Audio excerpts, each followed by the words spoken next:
हम आ चुके हैं द वर्तिका शो की टीम पूरी आ चुकी है जयपुर की एक्स मेयर के घर, और ज्योति खंडेलवाल जी इनका नाम है, काफी लोग परिचित हैं इनसे। आप सभी जानते हैं कि ज्योति जी का सामाजिक राजनीतिक हर क्षेत्र में, पॉलिटिकल क्षेत्र में एक बहुत ही अच्छा उन्होंने नाम कमाया है। साथ में सामाजिक चीजों में, इनफैक्ट धार्मिक कार्यों में भी उनकी बहुत रुचि रही है। काफी बढ़ चढ़कर इन्होंने काफी काम किए हैं। ऐसे में परिवार का सहयोग बहुत जरूरी होता है, स्पेशली पति का तो होता ही है, लेकिन साथ में इन लॉज का किस तरह सपोर्ट रहता है।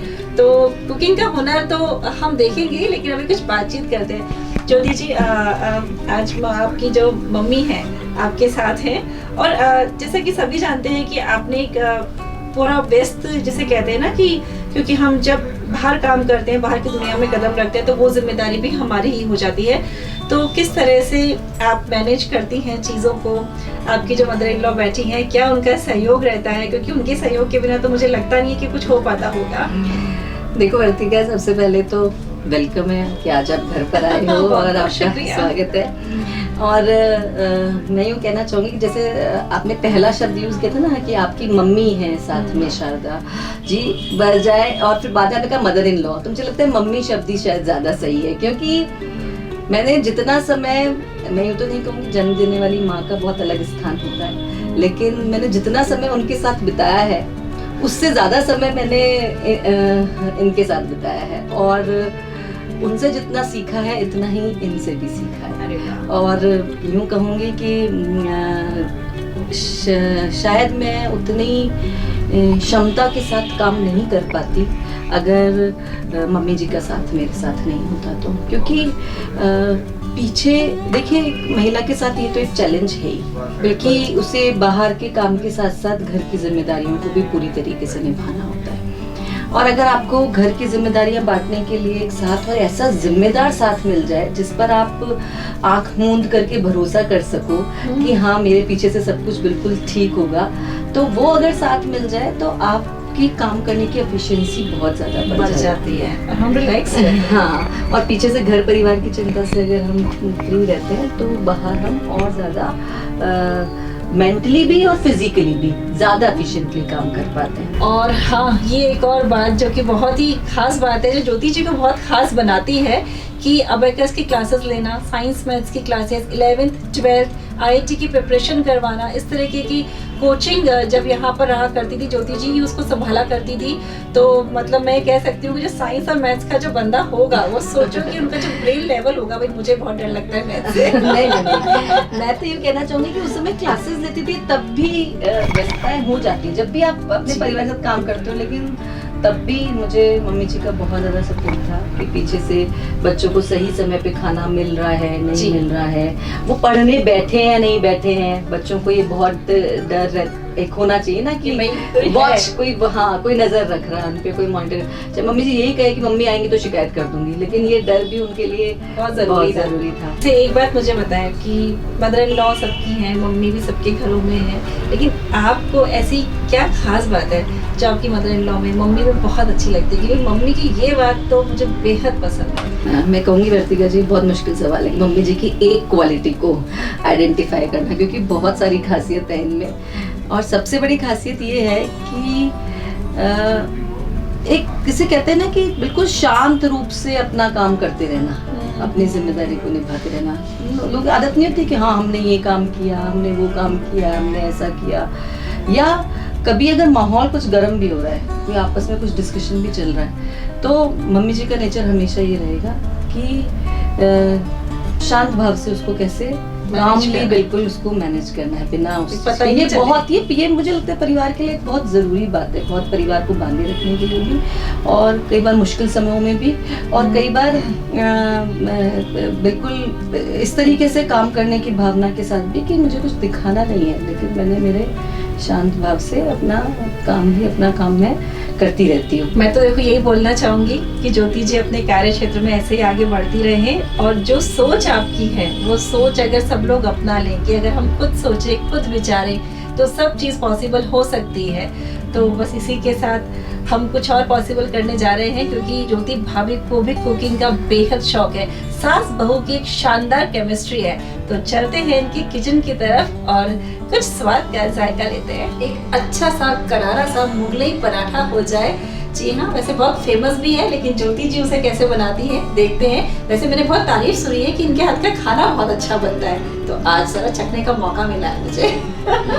तो बिल्कुल ये पराठा बहुत करारा सा तो नहीं होता, पर ये थोड़ा सा बच्चों को बहुत अट्रैक्ट करता है। अच्छा। इसमें ऊपर से दिखने में काफ़ी पिज्ज़ा जैसा और ऐसा अच्छा लगता है, तो वो बच्चों को अच्छा लगता है। इसके लिए हमको बेस बनाने के लिए मैदा चाहिए होती है। मैदा में हमने कुछ नहीं डाला, केवल नमक डाला है इसमें। और अच्छा। नमक डालकर जैसे हम आटे का डो लगाते हैं वैसे ही हमने इसका ये डो लगा लिया है। एकदम बिल्कुल। सॉफ्ट सा है थोड़ा, है बस ना? हाँ, और इसको लगा करके हमने लगभग आधा घंटे के लिए इसको ठीक है। रख दिया है। ये सिर्फ देखिए, नमक, पानी और मैदा। सिर्फ ये हमने इसका एक बेस बनाने के लिए अच्छा। इसको ये सिंपल, ये देखिए आटे की तरह इसको हमने ये लगा लिया है। ओके। इसके साथ हमको चाहिए बेसन का, जैसा हम चीले का घोल बनाते हैं, तो उसमें हमने इसमें बेसन लिया है और इसमें नमक, मिर्च और सौंफ डाली है। हमने इसमें सौंफ का फ्लेवर रखा है मुगलई पराठे में, तो इसमें हमने ये डाल करके, और इसकी थिकनेस कुछ इस तरह से, चीले का तो हम थोड़ा पतला रखते हैं, लेकिन हमने इसका ये घोल थोड़ा सा इस तरीके से, थोड़ी इसकी थिकनेस इस तरह से रखी है और इसको अच्छे से मिक्स कर लिया। ठीक है।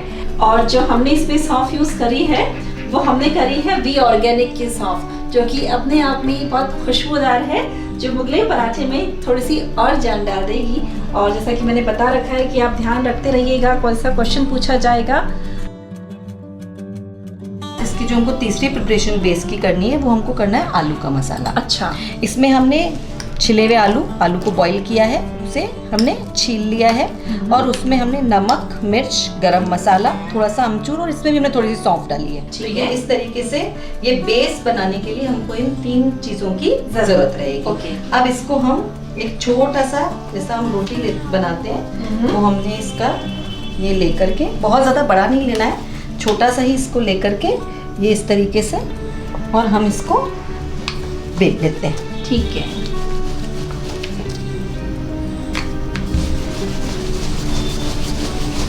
और जैसे हमने रोटी बनाते हैं वैसे ही हमने इसको इस तरीके से बेल करके तैयार कर लिया। इसे काफी पतली बनानी है, बहुत ज़्यादा पतली भी नहीं होनी चाहिए, बहुत मोटी भी नहीं होनी चाहिए। बस अच्छा। ये इस तरीके से ठीक है। ये रोटी तैयार कर ली है। एकदम परफेक्टली आपने बेल दी फटाफट से। इस तरह का ही हम एक और बना लेते हैं। ठीक है। तो 2 परत चाहिए इसमें। हाँ, हमको 2 लेयर चाहिए इसमें। ठीक है। इसमें हमने इसकी, तो ज्योति जी बना रही है मुगलई पराठा, जिसमें कि 3 पार्ट आपने बता दिए, जैसे कि आलू का मसाला बनाया है, साथ में बेसन में भी कुछ खास नहीं, सिर्फ नमक है, लाल मिर्ची है, सौंफ है। मसालों को आप अपने अकॉर्डिंग कम ज़्यादा कर सकते हैं, जैसा आप खाते हो। मैदा का डो में सिर्फ नमक है। सिंपल पानी के संग इसका एक सॉफ्ट डो तैयार किया है, जिसको कि आप आधा घंटा एटलीस्ट रख दीजिएगा। और इस तरीके से हमने इसकी 2 परत बनाई है। और जैसा कि मैंने कहा है आपसे कि इस एपिसोड में भी हम जो क्वेश्चन ले रहे हैं, और उस क्वेश्चन का जो जवाब है, जो राइट आंसर है, उसको अपने कमेंट बॉक्स में डालना है, और उनमें से जो विनर होगा लॉकी ड्रॉ से उसका नाम निकाला जाएगा, तो और उसको मिलेगा वी ऑर्गेनिक की तरफ से गिफ्ट हैम्पर। तो आप पूरे एपिसोड को ध्यान से देखते रहिएगा और रेडी हो जाइएगा, ठीक है ना? हम यहाँ पर आ गए हैं पराठे को सेकने के लिए। हम ये तवा गरम हो गया है, ठीक है। इसमें हमने ये इसको तवे मैदा की जो हमने रोटी बनाई थी, इसको हमने इस पे आपने हल्का सा घी हल्का डाला सा है। घी लगा दी, क्योंकि एकदम से अगर आप डालेंगे तो फिर वो एक साथ जल जाएगी ये, तो इसलिए। ठीक है। और इसकी हल्की सी ये बस इसको हमको बिल्कुल स्लाइडली, जैसे हम रोटी सेकते हैं ना, हाँ। तब हम फर्स्ट टाइम जो पलटते हैं रोटी को, जी। बस उतना ही इसको हमको इस तरफ से सेकना है। अच्छा।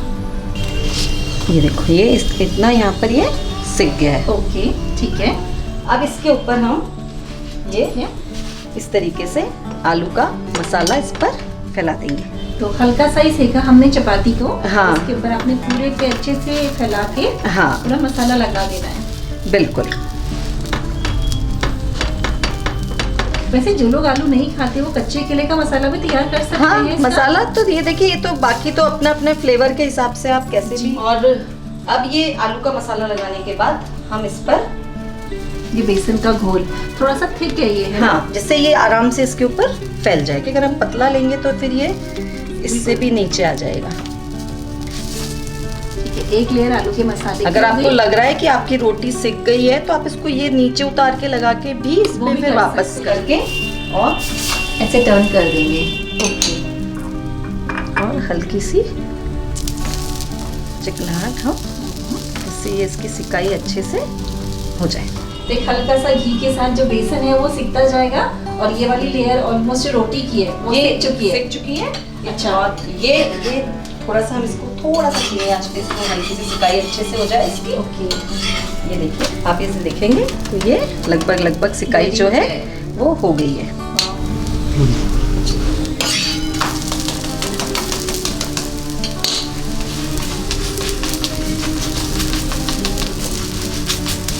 और इसी तरीके से जी। अब हम इसका एक बेस और तैयार कर लेते हैं। अच्छा। तो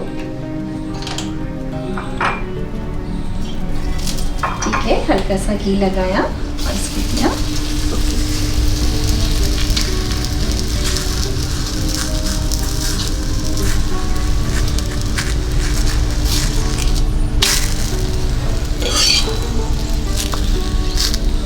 इसी तरीके से ये रोटी को हल्का सा सेक करके और पलट दिया था जी। और फिर जैसे हमने पहले आलू का मसाला पूरी उस पे लगाया था उसी तरीके से हम इसकी एक लेयर और तैयार ठीक कर है। लेते हैं। तो जब भी आप घर में होती हैं या फ्री होती हैं तो मतलब घर में सबको ये पराठा पसंद आता है? हाँ, ये सभी बच्चों का अच्छा। बहुत फेवरेट नाश्ता है। मतलब नाश्ता क्या है, बल्कि ये तो एक हाँ। डाइट ही हो जाती है। तो बिल्कुल। उनको ये रहता है अच्छा आज मुगलई पराठे बनने वाले हैं तो उनकी भूख दुगनी हो जाती है। लेकिन ये सबकी घरों की अपनी अपनी मुझे लगता है खासियतें होती हैं जी। जहाँ कुछ चीज़ें बच्चों को उसी हिसाब से पसंद होती है। बिल्कुल। और किचन में काम करने का तो आपका वैसे भी आपको शौक भी है, इंटरेस्ट भी है। क्योंकि ठीक है, बच्चों के लिए मैंने हमेशा ही ऐसा कोशिश किया कि उनको कुछ थोड़ा डिफरेंट बनाती रहूं। तो मैं व्यस्त रही तो बहुत ज़्यादा तो नहीं कर पाती थी, लेकिन फिर भी कभी कभी बच्चों की फरमाइश होती थी कि नहीं आज तो हमको ये ऐसा कुछ खाना ही है, तो फिर ठीक है।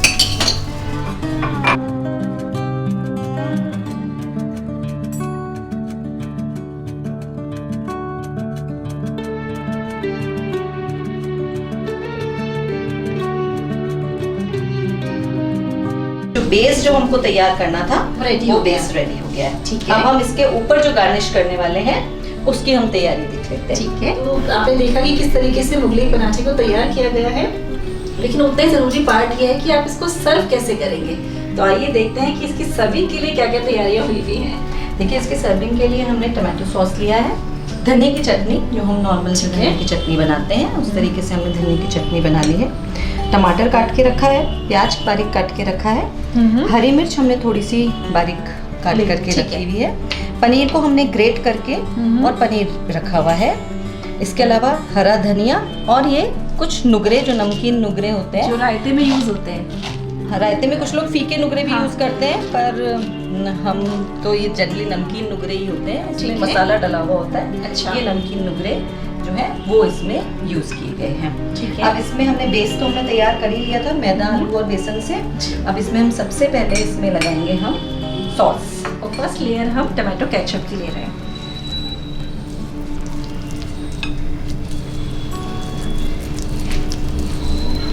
ये हमने इसमें, क्योंकि हमको थोड़ा बच्चों के हिसाब से ध्यान में रखते बनाना है तो इसलिए सॉस थोड़ा सा अच्छी क्वांटिटी में ही हमको इसमें लेना चाहिए। फिर हम इसमें थोड़ा सा प्याज, थोड़ा सा टमाटर, बिल्कुल जैसे आपने कहा था कि ये पिज़्ज़ा टॉपिंग जैसी हो जाएगी। बिल्कुल थोड़ा सा बच्चों को अगर हम थोड़ा सा ऐसा करके दे देते हैं तो उन्हें थोड़ी सी हरी मिर्च अब हमने इसमें डाल दी है और उसके बाद हम पनीर बहुत अच्छी क्वांटिटी में इसमें डालेंगे। और ये काफी अपने आप में पूरा वन मील है ना, हाँ, कंप्लीट मील है, कोई बिल्कुल, जरूरत नहीं है बिल्कुल। इसके साथ। हाँ, इसके साथ किसी भी और चीज़ की ज़रूरत नहीं है। ये हमने केवल पनीर को ग्रेट किया हुआ है। अच्छा ठीक है। इसके बाद हम इसमें ऊपर से थोड़ी सी कलर के लिए हल्का सा ऐसे सॉस और डाल देंगे, थोड़ी सी ग्रीन चटनी हो गई, धनिया की चटनी ग्रीन, ये हमने इसमें ये डाल दिया है, थोड़ी सी धनिया की पत्तियाँ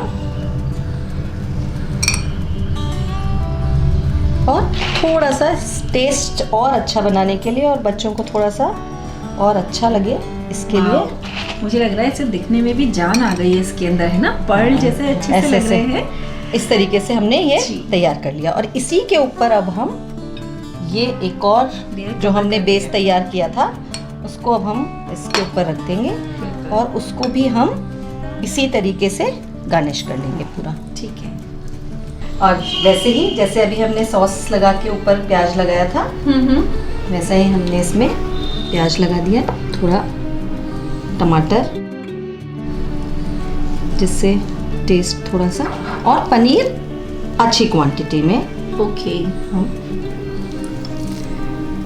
तो बच्चों को जो प्रोटीन वगैरह की जो एक वो रहती है कि वो नहीं है तो इसमें थोड़ा पनीर अच्छे उसमें चला जाता है। और सबसे अच्छी बात है कि दिखने में कितना खूबसूरत लग रहा है। और अब हम इसको, क्योंकि ऐसे तो हम खा नहीं पाएंगे जी, तो इसको हम पीसेस में ठीक है कट कर लेते हैं।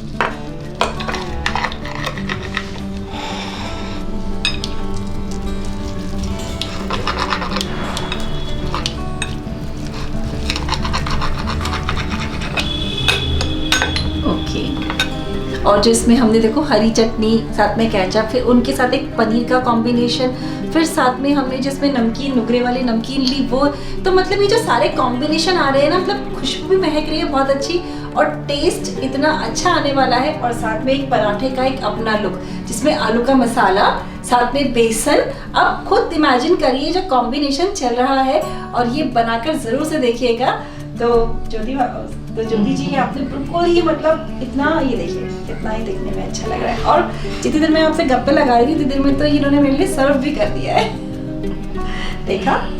चलिए टेस्ट करके बताइए। बिल्कुल, इतनी अच्छी खुशबू महक रही है इतनी देर से, तो मैं कैसे रुक सकती हूँ।